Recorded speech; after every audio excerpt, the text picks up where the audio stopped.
Tonight, notable no-shows. President Biden heads to the global summit in India. The two world leaders not expected to attend.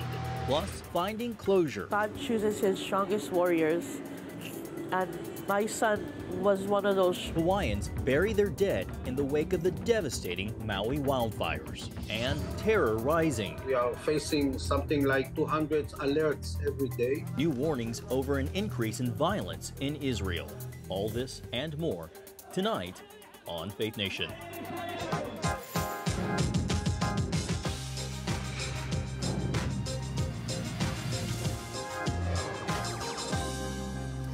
President Biden on mission to shore up ties with India. Welcome to Faith Nation from our studio in Washington. I'm John Jessup. Well, the leaders of the world's largest economies are meeting in India for the G20 summit, but with two big absentees, both Chinese and Russian presidents Xi Jinping and Vladimir Putin expected to skip the annual global gathering. CBN national security correspondent Caitlin Burke joins us with a preview of the summit. Caitlin, can you tell us what's on this year's agenda? John, countering both military and economic aggression from Russia and China is definitely one of the top priorities.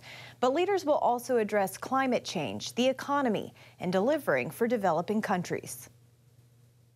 We hope this G20 summit will show that the world's major economies can work together even in challenging times. The group of 20 represent 85% of global gross domestic product, 75% of international trade, and 2/3 of the world's population.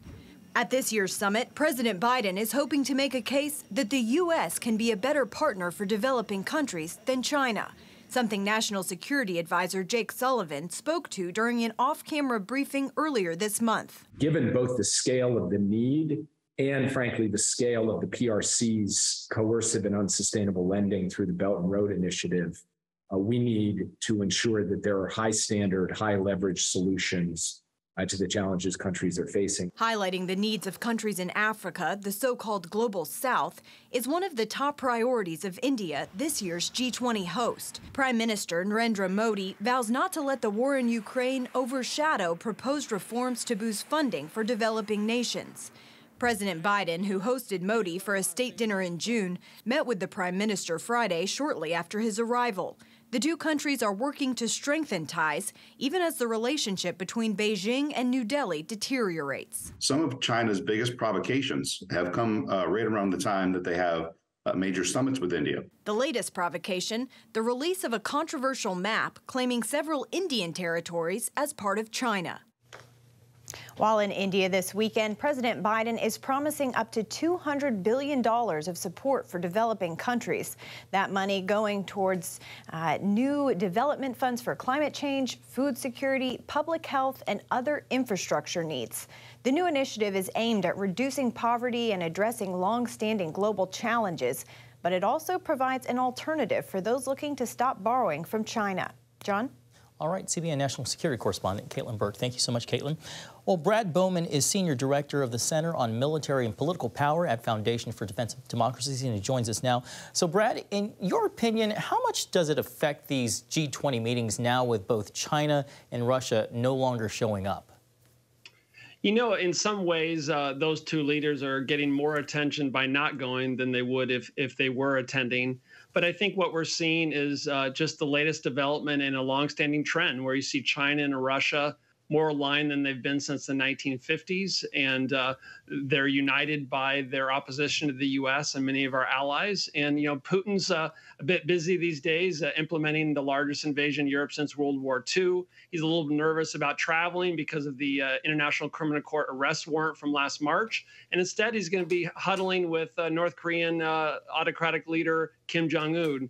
Xi's probably understands that a major priority for the U.S. during the summit, the G20 summit, is going to be building a more capable unified coalition to push back on some of Beijing's excesses.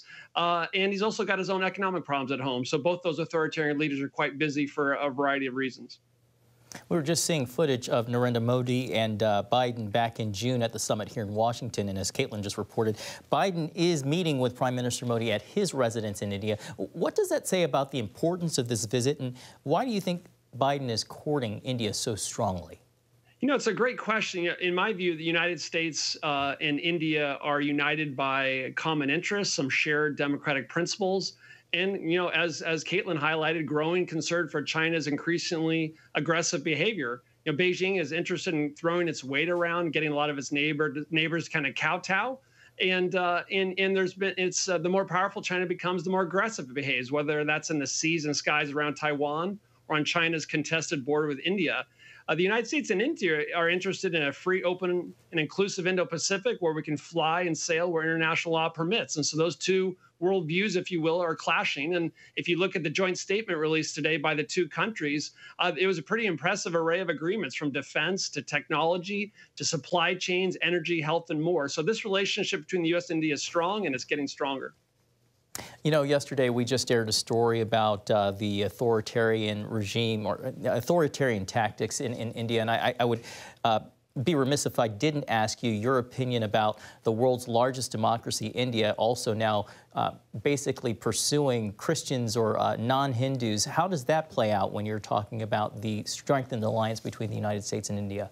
You know, it's a great point. I'm of the view that we need to have a foreign policy that's based on our interests, but also reflects our principles. And you've highlighted a few important ones there. I think we should speak clearly about shortcomings both at home and abroad, work to address those. But, you know, we have some issues here at home that we've got to work on, too. You know, things like, you know, peaceful transfer of power as being one example. A good example indeed. Brad Bowman with Foundation for Defense of Democracies. We always appreciate your time. Thanks, Brad.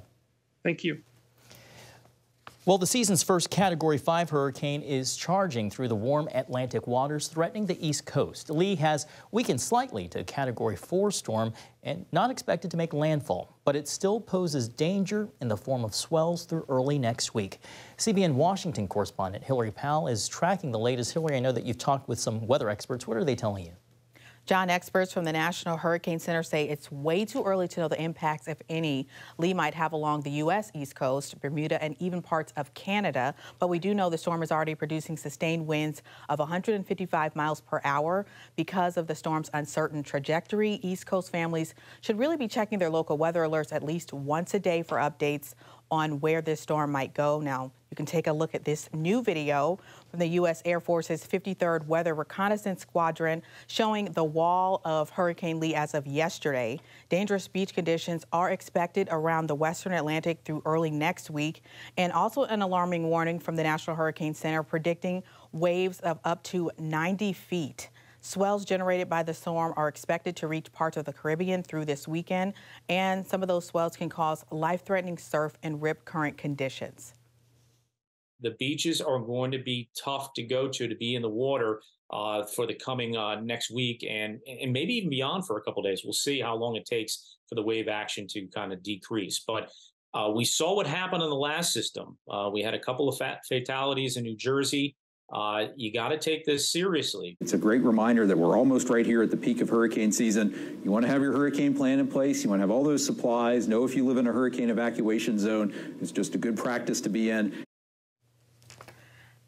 Now is also the time to put together a basic emergency kit that can include water, non-perishable food, first aid supplies, a power bank. You can also check your emergency equipment such as flashlights, generators, and storm shutters.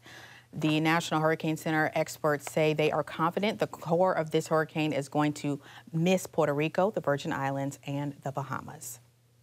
All right, Hillary Powell, thank you so much. Some good news there. Well, from the Atlantic waters to the Pacific, it's been 1 month since the deadly wildfires that devastated a popular tourist destination on the Hawaiian island of Maui. The drop in tourism dollars puts an economic burden on the community, especially for those struggling to pay the high cost of funeral services. As CBN's Wendy Griffith reports, one woman from California is helping them honor their loved ones in the time of need.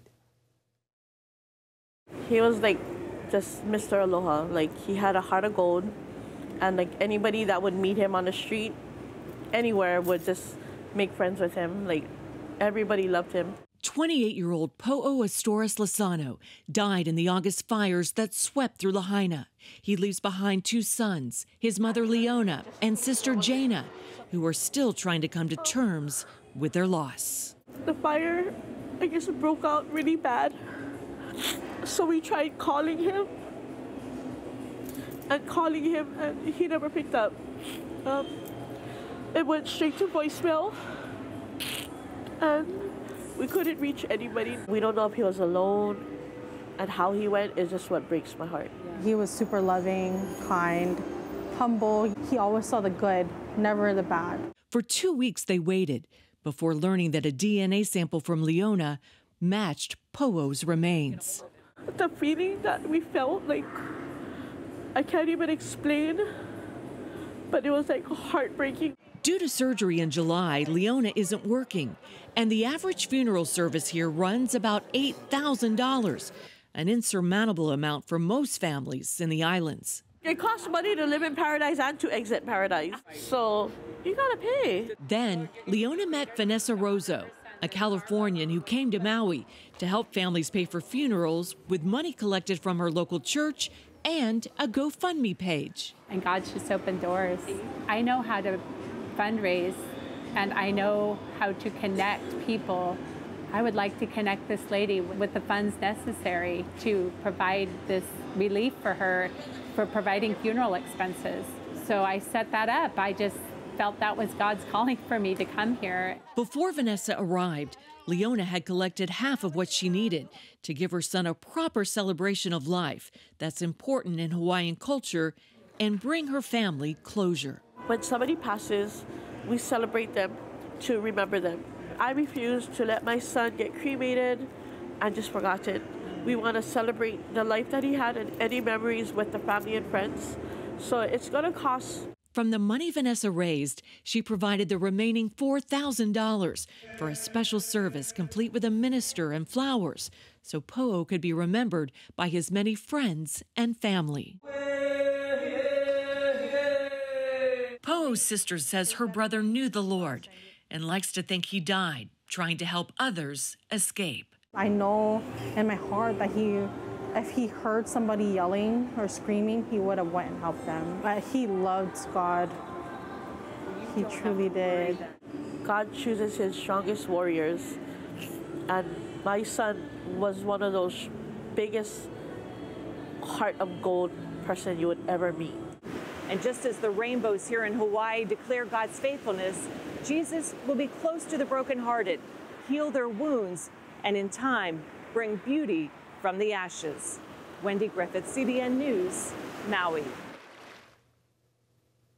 Thank you, Wendy. Well, to learn more about Vanessa's efforts to help these families in need, just go to our website at cbnnews.com.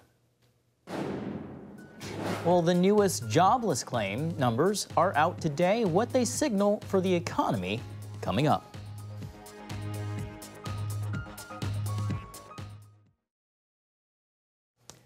Well, welcome back. A major announcement from the former Speaker of the House today. Nancy Pelosi will run for re-election in 2024.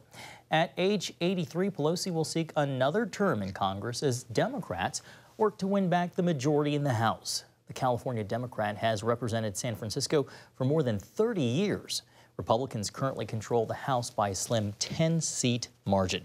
Well, we are learning more about the special grand jury recommendations in that Georgia election probe. Ultimately, prosecutors charged 18 people with former President Trump in the investigation over efforts to overturn Georgia's 2020 presidential results. But today, we understand the grand jury panel initially recommended charging 39 people, including Senator Lindsey Graham, former Republican Senators David Perdue and Kelly Loeffler, and General Michael Flynn, the former Trump National Security Advisor. Well, in economic news, the latest jobless claims numbers show a still healthy job market, even with rates of inflation persisting high. New unemployment claims dipped by 13,000 last week to a seasonably adjusted 216,000. Continuing jobless claims that show the total number of people on unemployment assistance on an ongoing basis dropped by 40,000 to just over 1.6 million. Well, Mark Hamrick is the Washington bureau chief and senior economic analyst for Bankrate, and he joins us now. Mark, is this sort of the new normal here in our economy where we're seeing strong labor market by persistent high inflation? I think the labor market, the job market, is in a kind of transition right now. We remember earlier this year where we really were battered with a round of layoffs. predominantly in the technology sector, but not limited to that, the financial sector. We've seen it in information media this year. And so those layoffs seem to have waned, but where we're seeing the changes now is diminishing job openings, a rising unemployment rate, and slower hiring. So, I get some angry reactions from time to time from people who are sort of reacting to what I'm saying and perhaps misinterpreting that I'm saying that all is rosy. But the fact that you're talking about these historically low jobless claims is quite remarkable when we've really been talking about the risk of a recession being elevated for about 1.75 years now, John. I also find it remarkable that people can be angry with you, one of the nicest people around. So, Mark, you just mentioned the slowdown in hiring, but is the real problem in the labor market wage growth, in that wages aren't increasing to keep up with the rate of inflation? I'm sure there are a lot of workers who feel as if they, lost ground against sort of the cost of everything during this period of high and prolonged inflation. But the good news now, John, is as the inflation rate has been coming down, still elevated and still regarded as historically high, the wage gains that we're seeing are now above the inflation rate. So people are actually making progress at the moment relative to inflation. But a lot of these assessments about inflation are really relative to a year ago or a month ago. And compared to 2 years ago, we all know that prices remain high. Well, the next big Fed meeting is less than 2 weeks away. Mark, could we see another interest rate hike in the battle against inflation there? Next week, we get a reading on the consumer price index as well as the producer price index. That's kind of a double header for inflation data. But Federal Reserve officials are basically signaling now, John, that they think they'll take a pass at the September 20th announcement. That does not mean, though, that we can guarantee there will not be another rate hike this year. We'll just have to see how the economy performs, how the inflation data presents itself. One of the bad things right now is that gasoline prices are above their levels of a year ago. So you talked about gas prices, but can I ask you, with continued interest rate hikes being felt in the marketplace, how are they being felt in the marketplace, especially for borrowers? That is a big one, John, because we're seeing some of the highest interest rates now in well over a decade. 22-year high for mortgage rates, above 7% for 30-year fixed. Same for home equity line of credit. For a new car loan right now, we're talking about a loan that's in the mid 7% range, and that's the highest level in 15 years. So for borrowers, those high interest rates make a difference. The good news is savers can also get high return right now. So there is a positive side of the high interest rate equation, even though most borrowers and prospective borrowers are smarting from those high rates, John. Some trade-offs there. Mark Hamrick with Bankrate, thank you so much and have a great weekend. You too, thank you. Well, new warnings over a rise in terrorism in the Middle East. When we come back, what that means for Israelis.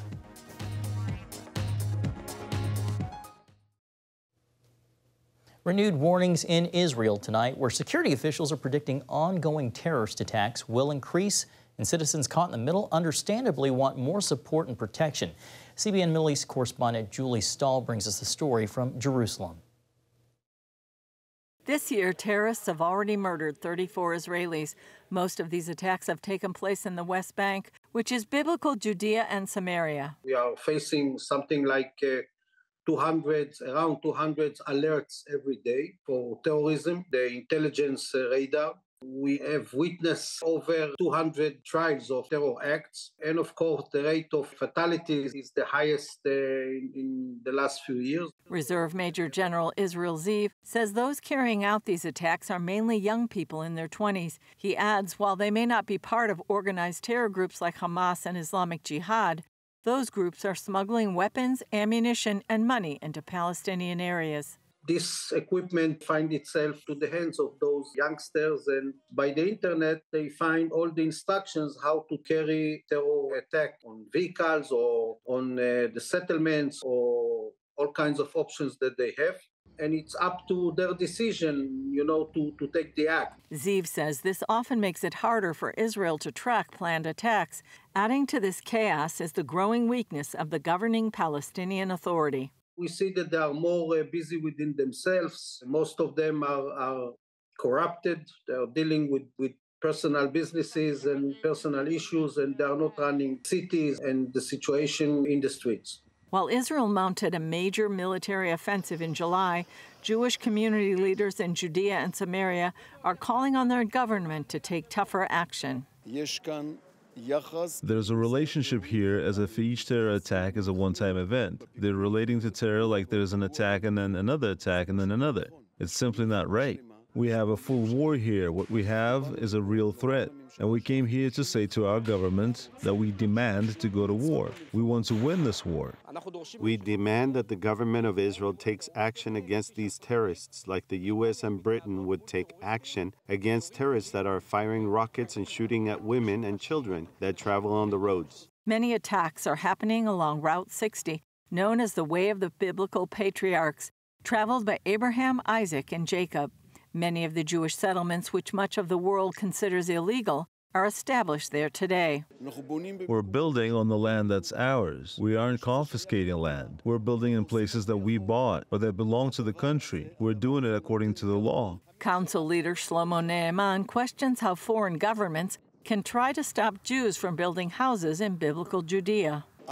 This thing is also given a tailwind to terror, and it backs up the Palestinian Authority. Council leader Israel Gantz calls on the international community to shift its focus to helping fight the terrorism. We must fight with the terror, and we want to thank for our friends, for the world, that support the fighting in the terror, because we all know the terror can start here and grow for all over the world. Julie Stahl, CBN News, Jerusalem. Thank you, Julie. Remembering the day that transformed the nation. Next.